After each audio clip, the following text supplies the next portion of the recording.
We're still looking at the kidnap issue in Nigeria's northern region and pretty much other parts of the country. Families and friends of one of those kidnapped students whose body was found has been buried today in Kaduna. And that's why we will stay on this and see how much of a solution we can render. Welcome to VSA. I'm Sulaiman.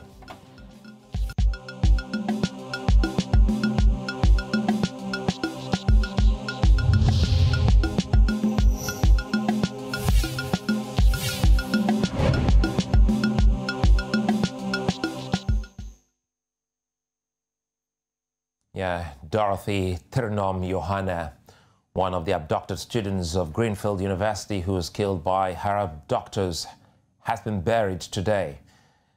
Well, this is a major one and a major news for the country. It is sad, knowing full well that she was caught in her prime chasing her dream. Nigerians have called for the return of the abandoned Safe School program, which helps to protect schools in the country.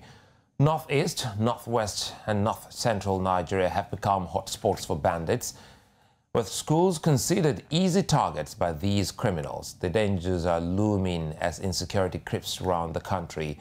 Regardless of immediate challenges, the federal and state governments face the responsibility of protecting schools to avert future occurrence. They say that it has actually gotten out of hands. That's the community, because this rise of menace is also of utmost importance, and that's the bone of contention on VSA today. And now being joined by Daniel Ige. He's a lawyer and member of Lincoln's Inn London. Pretty much later, Kabir Adamu will join us. He's a security expert. Daniel, good to have you again, and thanks so much for your time. The most, saddest part of it today is watching that funeral of Dorothy, one of the students who's been killed by her abductors. Families have started talking, asking questions of what the government can do. In the case of the governor saying he's not ready to sit with these criminals, what do you think is the fate of families whose children are still with their abductors? Thank you for having me, Sulaiman. Just like you rightly pointed out, watching the burial of the little girl who, just out of quest and desire to pursue her dream, and you know that in the northern Nigeria, not long ago was when this campaign pushing for girl-child education began to gain prominence. In other words, it is a hard thing to find the northern girls going to school and pursuing this dream against all odds. And here you find a situation where one of them was kidnapped, and despite talks for ransom, she is now murdered and buried. And this is one of the many evil incidences that have happened or are happening all across Nigeria. Nigeria is under siege. And I look at education. That's why I hold the view strongly that this is act of Boko Haram. Now, whether they call themselves bandits or kidnappers, whatever the name or nomenclature or umbrella under which they operate, this is typically the signature, the sign, and the shadows of Boko Haram. Because from the get-go, Boko Haram said Western education is what they are out to ensure that they abolish in Nigeria. And since they cannot physically come and take over the reins of governance, what they decided they will do is to begin to destroy the fabrics of education in the country. And they are touching the part of the country that is very vulnerable and delicate when it comes to education. So this is a threat. And this is the most annoying thing and very disappointing thing is that this is happening in states where you would have thought by virtue of privileges and maybe position in government, we would have learned our lesson because of the incidences of the past, and then begin to implement in its fullest sense this idea of save the school. We are here talking tonight on the death and burial of this abducted girl. Probably tomorrow morning, you might hear the same. Day after tomorrow, you will hear the same. And yet you wonder, what is government doing to stop that?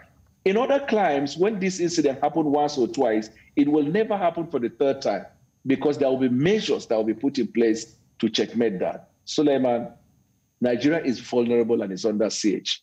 And unfortunately, these people got the government and the people of Nigeria by the jugular because they have seen in us the lack of seriousness in pursuing the future of the next generation of Nigeria, which has now come under serious attack. Quite frankly, you're one of those, voices in Nigeria who's been speaking up on this. And now, for the very first time, it would seem as if the chickens have come home to roost. We saw a senator, Smart Adeyemi, a Nigerian senator, speaking in the chamber about the failure of government, even though he's a member of the ruling APC in Nigeria. What does that mean when a seventh senator who is a member of the party is calling on the president and members of the National Assembly to take a break and go on a recess and take security, very seriously in the country? I agree with him. And you heard what he said. He said, if we cannot save lives, there is no point for us to be gathered here talking about what? Talking about what? He kept emphasizing. And let me give you a perspective, Suleiman. This Senator Smart was once a senator, then he lost position in government. And he stayed for a long period outside of the place of elected position in Nigeria. And he really toiled and struggled to find his way. You would have thought ordinarily, people like him will never say anything so they can consolidate their position. And he comes from a state where, for example, his governor hasn't said something very strongly. You would have also thought that a senator will be more careful before he says something like that so he does not fall on the wrong side of his governor. But this has come to the head. It's no longer the issue of APC and PDP. It is the issue of government. That's why we need coordinated citizen engagement in this fight. So let me tell you this. I as a security expert, now, about a month or so, I was in the United States to have a meeting with the United States Institute of Peace. Part of the things that has now become a global conversation is conflict resolution and peace building. When you talk with people outside of the shores of Nigeria, while we from this part of the country talk about maybe religious extremism, we talk about things like ethnic coloration as a reason why there is no smooth operation of government. They are focused and fixated on one fact, common denominator, which is the decline in the economic standard of Nigeria. These bandits or terrorists lay right underneath their motivation is the fact that people can no longer afford to eat. The business of government is the protection of lives and the welfare of the people. Now, that particular primary business of government is what cannot be guaranteed in Nigeria. Now, I like what the president said yesterday when he had his meeting with Tony Blanket, and he called on the United States to please relocate the African Commission, AFRICOM, from Germany, not only to Africa, but to the northern part of Nigeria, where is the theater of this fight. Because I strongly believe, Suleiman, that these coordinated attacks in Nigeria, they are not just a product of just happenstance or circumstances. It is a coordinated attempt by foreign government. And that is why, if you ask me today, I will tell you, the intelligence community in Nigeria are not only sleeping, they are in slumber and they are snoring. We don't have any information about operations of bandits or kidnappers before they happen. Back in the day, before anything like that happens, you will see declassified information. People have to be careful. Suleiman, if you see the amount of money that is being voted, now, anytime there is insecurity situation, when they go to the government, the first thing they will tell the government is, we need more money, we need more money. And you keep hearing the money is being released. It was not long ago after the service chiefs were sacked, you would have thought that the president will constitute an investigation committee to investigate the sums of money, large sums of money voted for this war. They were rewarded with ambassadorial position. And that is why you see members of APC are beginning to be uncomfortable with the president, even though he's the president of the party. Because there are things that will happen You will keep aside the issue of politics and begin to fight towards the salvation of the Nigerian people. The way things are going, it won't be long, I'm telling you. You will hear the abduction of high-profile citizens of the country, beginning with governors and ministers. And Daniel, you're not, sorry to butt in there, you just, I think, spot on, because one of the things I was going to ask you is to also comment how it started. Recall from junior high school to senior high school, university, but there's this farmer header crisis that Nigeria has been, trying to unravel the main cause. That also led to the killing, more like, in brutal form of some farmers in Nigeria's northeast. Now, tell us, is Nigeria dealing with Boko Haram in the guise of some militia or bandits, or are there truly bandits from within that northern region where you're from? I've seen since the past 3-4 years, when you see it, because sometimes these bandits or herders, they will release a short video clip to demonstrate not just their capacity, but even their firepower. The language you will hear them speak are not languages that are very, very native to the language in Nigeria. Sometimes you see Nigerian language, Chadian language, and even Central Africa. Now, to give you the perspective, since the ousting of Gaddafi and the crisis in Libya and some of these other environs, there has been proliferation of arms. Everybody knows. And that's why when we condemn intelligence community, we wonder why they are unable to see that ahead of time so government can take decision and proactive steps to stop that. That's one. But in terms of the crisis between the herders and the farmers, it started from Genesis in the Bible, the crisis between the farmers and the herders. And it has been in Nigeria even in the 90s, even in the 80s, even before the colonial administration. But our system managing those crises is quite different from now. In the past, we managed those crises on their own merit, knowing that there are no...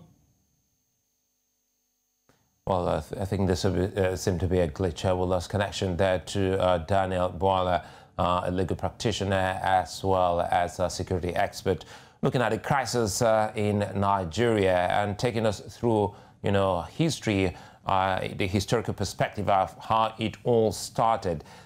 Some points here is that confusion keeps, ravaging Nigerians as the citizens don't know where these security challenges are emanating from. Dialogue going all out against the terrorists and other suggestions have been made by security experts in tackling these challenges, which greatly affect Nigerian schools who are now soft targets. Now, some governors, like Aminu Bello Masari of Katsina State, the home state of Nigeria's president, Muhammadu Buhari, has advised that coercion, dialogue should be adopted in battling these challenges. But again, in other parts, like in Kaduna State, where some students have just been kidnapped and killed, the governor, Nasir El-Rufai, is saying otherwise, that, look, these are criminals and there mustn't be any kind of sitting down or paying of ransom to have them released. So we have the governors, at par and sometimes speaking in divergent tones in the country, but opportunism and planning have been adopted in these kidnap missions, and nobody knows who's going to be the next target.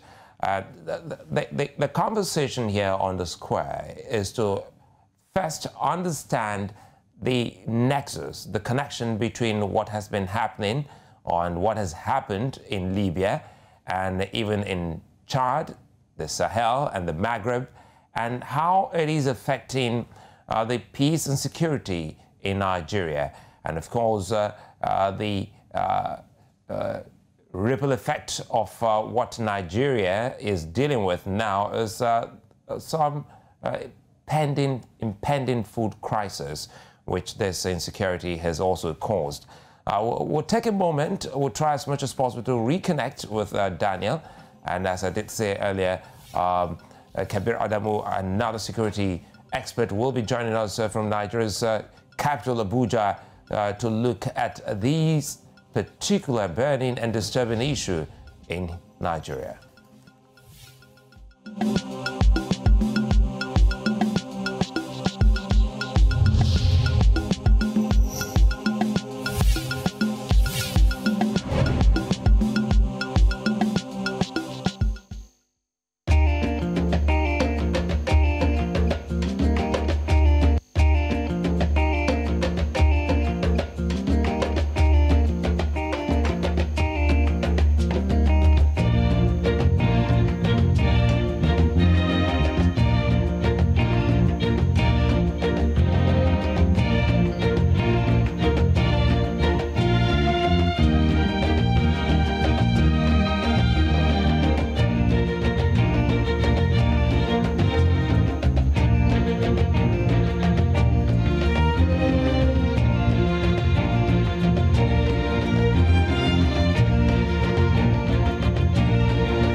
Well, welcome back to VSA here on News Central Television. We're looking at the security challenge that Nigeria is dealing with.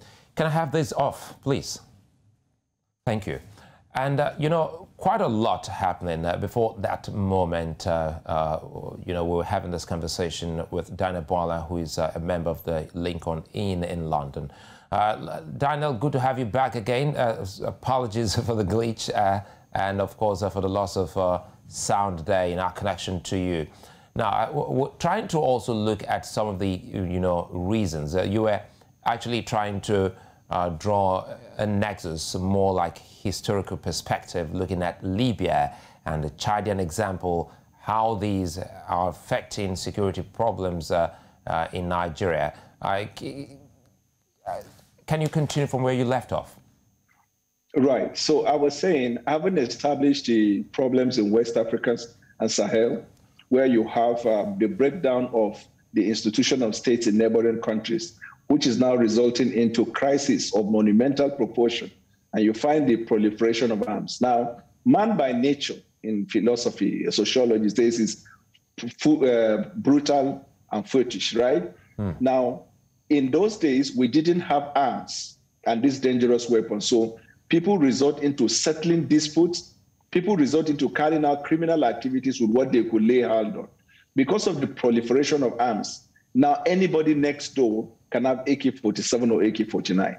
Now, apart from Libya, you know that our custom and immigration every now and then have been, you know, doing their best to sort of block the importation of arms into the country. And you wonder why. Persons have been arrested in the country who supply arms, not just to the Boko Haram, but to individuals in the country.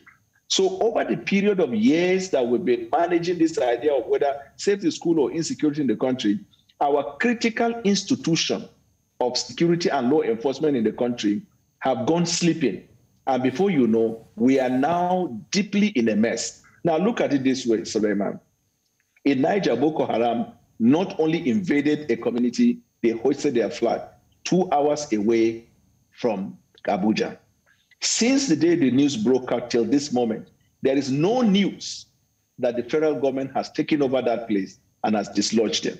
There is no appearance of any air, whether drones or Air Force aircraft, that is going through surveillance in that area. You would also hear in Kaduna that kidnappers have abducted people in schools and some have killed them. You will never hear reports in 2-3 days that the law enforcement are able to take over the enclave of these kidnappers, or that there is a drone or air surveillance. So for every incident, for every evil incident that happens in the country, we just take it like one news after the other. There is no proactive steps on the part of government. Now, 5 states in the north have shut down their boarding school. 5 states. All that Boko Haram wanted was to ensure that there is no education in Nigeria. Now, these states that have had their boarding schools shut down, after a period of time, these pupils will lose interest in Western education because it will become obvious that there is no hope in that endeavor. We are talking about poor education in Nigeria, and coupled with the poor education, you have a situation where you shut down the schools. We don't have the infrastructure to run virtual learning system. In the universities, Boko Haram have invaded university in the past, have abducted lecturers, have abducted students. We are not talking about primary schools and secondary schools. Since the Chipo girls, those ones are history. Now, as we keep moving like that, we're talking about education. If you break it down to ethnic issues, you also see the kind of crisis in the country. We have the army, we have the police, we have the Department of State Service, we have the National Intelligence Agencies, and 7 other law enforcement platforms of the country. And every now and then, money is being lost. So what is the problem? Now, I heard somebody this morning saying in the television, quite frankly, that if the president cannot take a decision or do something that will assure Nigerians that he's either in charge of the situation or that he's making effort in that endeavor, there is nothing wrong for the president to resign even though he was elected. Because you see, in other climes, when you're unable to perform your duties as expected by the people, even though you are democratically elected, you will see civil protests asking for the person to resign. Now, I am not advocating for the president to resign, but I'm definitely not comfortable with his modus operandi in the leadership. I give you an example again. When he said he would change the security architecture, he changed a part and left a part, which is like a situation where you go to the car mechanic to do, or car gas station to do what they call servicing of your car. You have now changed the engine oil, but you refuse to change the oil filter. What will be the resultant effect? The car will still lack the capacity to work with efficiency, to move with the efficiency that is required.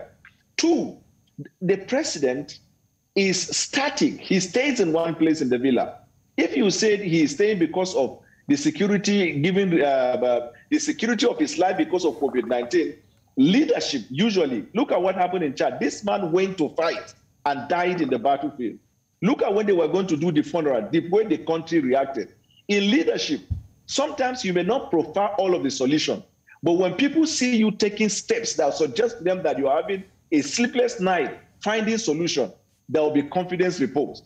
The president by this time ought to be moving to every part of the country where these crises are taking place, empathize with the people and tell them of government resolve in dealing with this situation. As long as the citizens can't hear their president and they are hearing multiple voices and collusion of voices, despair and despondency is what you are beginning to see. You know, now, Daniel, even when you Daniel, I see you're bothered.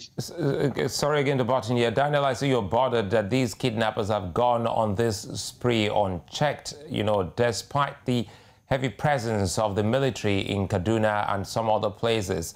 Now you say people in the country would want to hear the president speak. What do you think is happening at the moment that it has become really, really difficult to hear the president speak? Quite frankly, this has been a mystery to me. I have personally made efforts to visit the villa and see the president. It didn't happen. My idea was to speak to the president from the depth of my heart and as an ardent follower whose loyalty cannot be questioned by anybody, including law enforcement in this country, to advise on what I think is the best way to go about issues. Now, I am 1 in 200 and so million Nigerians, but I know some of our interventions have influence on public policy. There is still no reason given, either by Villa, the president, or anybody, as to the reason why the president and commander-in-chief of the armed forces of Nigeria is not moving into different parts of the country to empathize with the people, go to where situation, crisis are taking place, natural disaster, or insurgency or terrorism, and reassure the people and speak. There was a time before the 2019 election, he wasn't going out, but he was attending, weddings and all of that. People criticize him. Now he doesn't. Now I can understand as an insider. What I mean by insider is somebody who is in APC and a government that the president may be managing his health. But during the campaign in 2019 election, he went around the country more than even Atiku and some other opposition when he needed them to vote him for the second time. Soon as the president was voted, president shot himself in the villa. It does not happen. Now, again, like I said, morale of law enforcement matters, but sometimes what they see is body language. When they see you're relaxed and you're not saying anything, they too will do as the occasion serves. Now, sometimes when we criticize the army, people tend to think as if we're disrespecting soldiers who are laying their lives. No, I have never disrespected a Nigerian soldier. I know how when I was flying from DC to Texas, when soldiers come into the plane, people in business class will leave the seat for the soldiers to sit there because of the price they are paying. I have volunteered my seat for a soldier on the way to London. My father was a soldier. But the people in the helms of affairs, you recently, just 2 days ago, Chief of Army Staff was in the House Committee. And when he was questioned regarding ammunition and the rest, he said, look, these things were procured by individuals. Invite them. That's a sign of corruption. Has there been any call by the government for investigation? That's the point we're saying. So how much more do we need to put an end to this situation? So does it come across that the military, in some subtle term by the military chief is saying that, well, there are no, equipment to prosecute the war against terror in Nigeria? Yeah, he complained there is no equipment. Now, let me give you another perspective. You recall when the former service chiefs were in power, every now and then they come to Villa, cap in hand, requesting for money. The president will give approvals.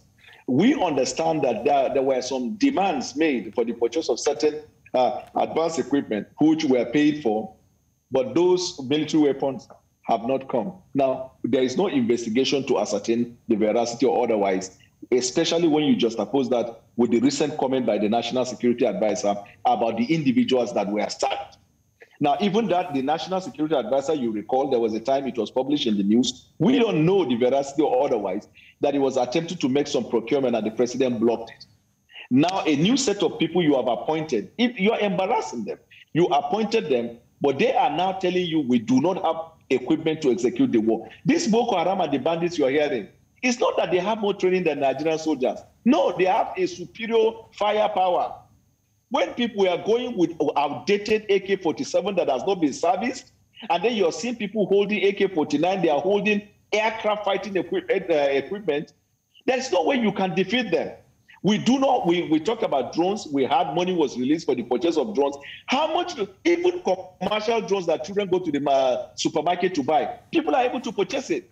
We don't, all these places we are talking about, Kaduna and Abuja, the best way to deal with is with drones. In the night, the drones will make surveillance, gather intelligence. It is the same drones you need to take to the border and gather intelligence before you go fighting. 21st century war, you cannot just go in blindly. Let me quickly bring in Kabir Adamu here, Daniel. Kabir, thank you for your time. Thank you for joining us again today. Daniel has said that much, talk about the political will, talking about the silence from the president and the presidency. He's now talking about the military hardware and software to prosecute the war in Nigeria. Tell us first, again, a sad moment and, in Nigeria, especially after the burial of one of those students killed by their captors. Tell us, do you think that parents or the states should by now be joining in the call for outside help, mercenaries? I recall you were saying that Nigeria hasn't actually exhausted every opportunity, but the president is already asking the United States to move AFRICOM back to the continent and even maybe in Nigeria's northern region. Good evening, Lehman and Daniel. It's a pleasure to be on this platform. We're in an almost unprecedented moment of national significance. Some have described it to pre-1967, just before the Civil War, and I don't think they will be very wrong. So this is a time when every facet of the Nigerian state should be bothered and should come on board to ensure that we address the issues that are causing insecurity in the country. I am of the opinion, just like you mentioned earlier on, that we haven't exhausted the platforms that we have within the national security architecture that have been constitutionally provided for these very purposes. I'll quickly mention that we've got some security councils that, frankly, I have not been convinced and have not been meeting. That is why they exist. That is why they are in the Constitution. An example is the National Security Council. In fact, if you look at the sections of the Constitution that sets up that council, it allows Mr. President to invite anyone he deems fit in circumstances like that we're facing at the moment. So as an example, even though governors are not members of that council, I believe that the current circumstances we are in warrants that the governors, as an example, members of the judiciary and several other perhaps traditional rulers even can be part of that council, so that these issues that are tearing at the seams of the country would be discussed and decisions taken at that level. There's also the National Defense Council as well as the National Police Council. Of course, you can also discuss the National Economic Council. All of these are provided in the Constitution to address issues of significance like the ones we're facing. What we need and a way forward is engagement, national engagement. Now, once that is done, issues like that are addressed. Every politician, irrespective of what divide he belongs to, is brought on board, because if you engage like that, you reduce the tension, you reduce the perception of marginalization and perhaps even real marginalization, and reduce the types of unfortunate statements I'm hearing from some politicians, including those occupying offices at the moment, perhaps because they do not have platforms to air those grievances. That is why they are going on air publicly and making those statements. So do that, and you provide a platform and you reduce some of this tension. Yes, we can engage our foreign partners. And in fact, it surprises me when we speak about the US. It's as if they are not involved in Nigeria in some ways. They are involved. The UK, as an example, there is the British military assistance. I think it's called BMAT. In fact, they do have an office within the Ministry of Defense. And if you do go to Borno, like I go, you see them supporting and training our staff, both the Americans and the British. So yes, we do have foreign military support, but these are defined by bilateral and multilateral agreements that we've entered into. If we want to expand that agreement, then it must be the whole of government. It cannot be just the executive making a statement. It must be discussed in the parliament, and there must be parameters. There must be levels of agreement. Because let's remember, there is a huge population of the Nigerian people that are against the presence of the US within Nigerian soil. Now, for us to change that and not lead ourselves into another cycle of disagreement and conflict and disharmony, we must carry the people along. And the best way to do that is through the instruments of governance. I'm not sure we've done that yet. Again, it's neither here nor there. For me, the root causes of insecurity cannot be addressed by our foreign partners. They must be addressed by us and by especially those in power. They do have the authority and the wherewithal to provide some of these platforms that would help reduce the current tension that the country has. You know, this brings us, still with you, Kabir, hold on, Daniel, still with you, Kabir, this brings us to the community. And, how can the grassroots, how can the community also help? Keep in mind that there's a growing, dissatisfaction of giving information to security in Nigeria because of some trust issues. How can communities, see these people prosecuting the war against terror as partners in progress? With Suleiman, we've got a national counterterrorism strategy I think it was launched in 2014. And frankly, by now, I think we should have reviewed it. Now, as part of that national counterterrorism strategy, there is the countering violent extremism framework that was introduced by the same office that is custodian of that strategy. But believe me, how many Nigerians even know that that framework exists? Now, that framework is meant to address some of the root causes of terrorism, including economic issues such as deprivation, illiteracy, the types of preaching, the radicalization, counter-radicalization, the diplomacy between us and our neighboring countries, and all that. But to my knowledge, and based on my experience and studies of counter-terrorism in Nigeria, we've not been implementing that framework. We devised it. It was launched in 2018, I think, and it was left on someone's table or cupboard, gathering dust, as it were. Even governors, I hear governors like the governor of Borno speaking about the contents of that document, but without referring to the document itself, which tells me that perhaps even someone like himself, that is at the epicenter of the terrorism, is not aware. So I'm saying this because that is the way to address this yawning gap between the left and the government. If people don't feel the impact, or sometimes in certain cases are at the receiving end of some of these terrorism, counterterrorism measures. So as an example, if you go to Borno till date, I'm almost certain, even today, if for someone who goes to Borno, he will confirm that when people come to the any military or security checkpoint, they have to come off their vehicles. Even pregnant women would have to walk sometimes up to half a kilometer between the first military checkpoint to the last checkpoint in the hot sun. Or sometimes markets will be shut down for long distances. Now, does the military take its time to explain to the people why it's taking those steps? Frankly, no. All the people see are the impact, the effect of that. And so how do you expect those kind of people to support those strategies? You need to be able to explain to them and carry them along. And all of this is contained in the CVE, the Countering Violent Extremism Framework. So in summary, what I'm trying to say is that we do have the answers, but for certain reasons, we are not using those answers. We cannot have beautiful documents like the counterterrorism strategy and then allow it to waste. I'm not convinced, frankly, that we're implementing that document. All I see is the military. There are aspects that several other government departments can play in the implementation of that document, and I'm not seeing that visibly. So something is wrong somewhere, and I think we should have done an evaluation to find out why we are not implementing that document. If there's a part of that document that is not fit for purpose, we should have changed it by now. Daniel, come in here quickly and see if you can find what it is that is wrong. Listening to Kabir, two key things come to mind. First, how can the judiciary help in all of this? But first, isn't there a national orientation agency that should be helping to sensitize the people on some of the key things Kabir has just raised? Right. Yeah, actually, I like what Kabir said.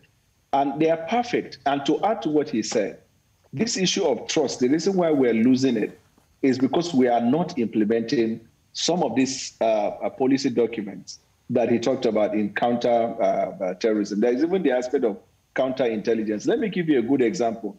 When Boko Haram started in the Northeast, the Nigerian people in the Northeast were providing intelligence to the security operatives about members of Boko Haram from amongst them.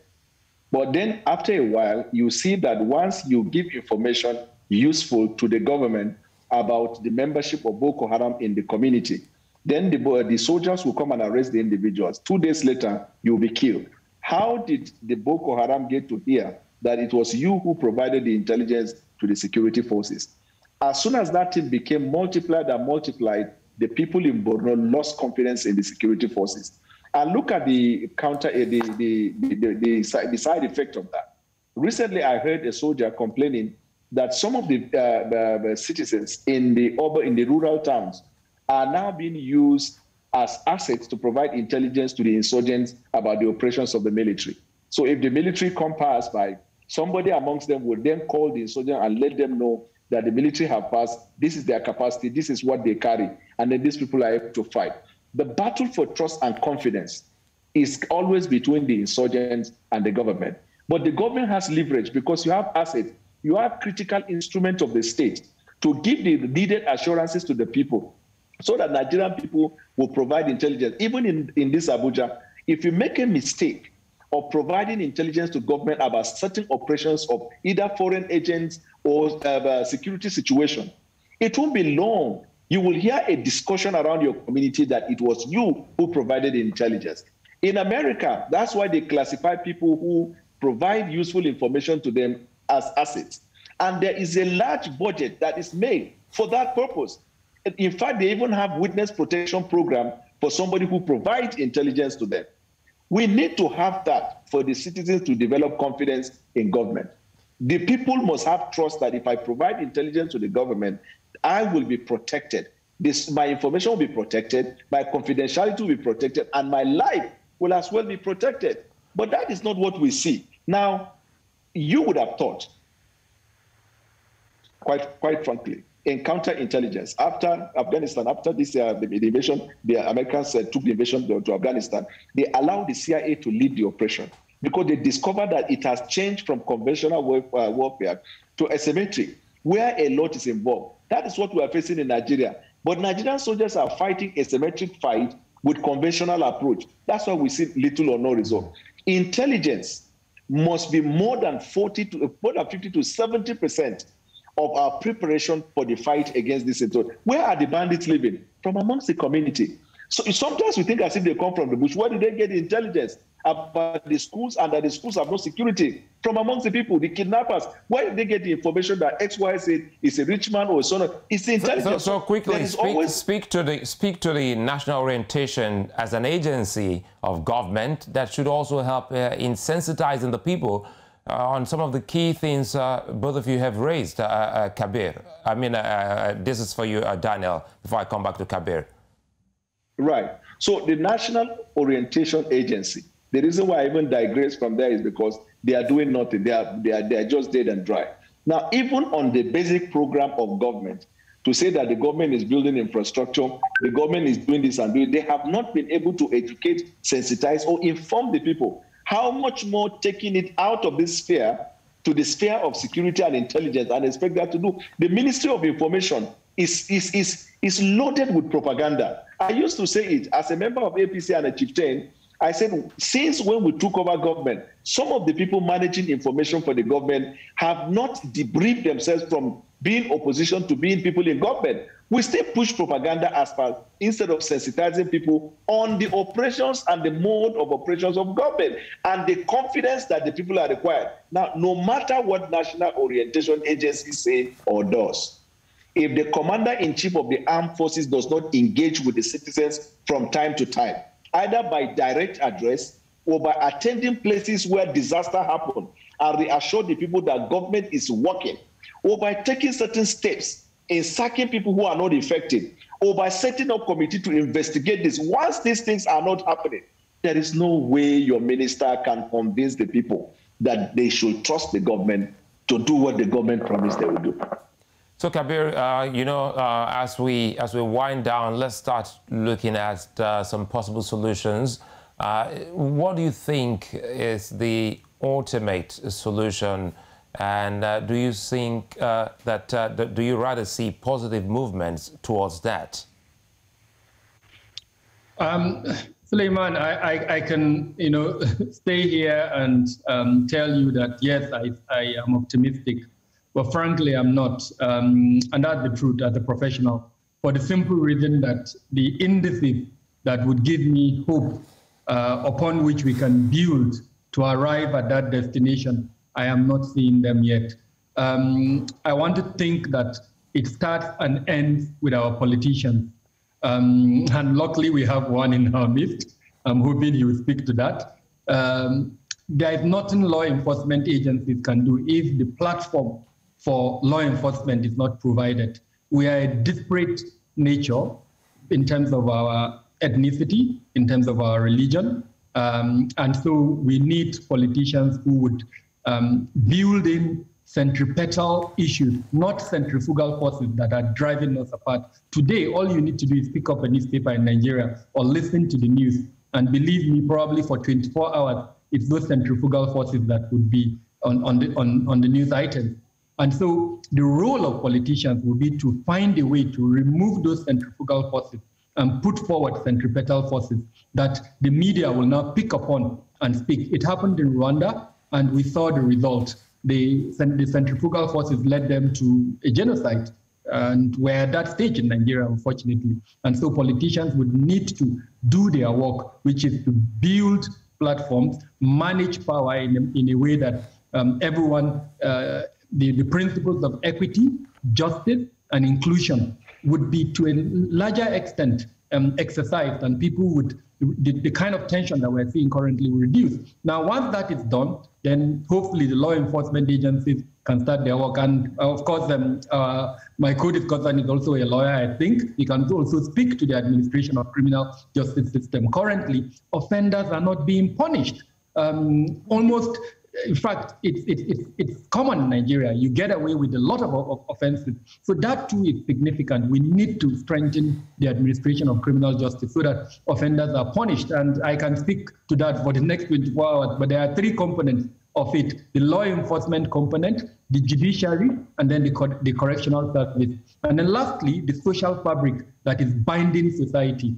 Our value system is collapsing by the day, and we are chiefly responsible for that. As family members, as fathers, as mothers, that is our responsibility. The family unit is the first shaper of that value system. Then we can talk about schools and talk about religious institutions, and as it were, the media too would have a role to play in that. Now, this last one is very, very important, because unfortunately, over time, I think we've sort of dropped or lost some of these values, and we need to find a way to rebuild those values so that the average Nigerian, a child and youth, is able to distinguish between right and wrong based on value system that has been, handed over to him. Now, if that is done, it will reduce the work of law enforcement agencies, and then, of course, it would have an effect both on leadership and followership.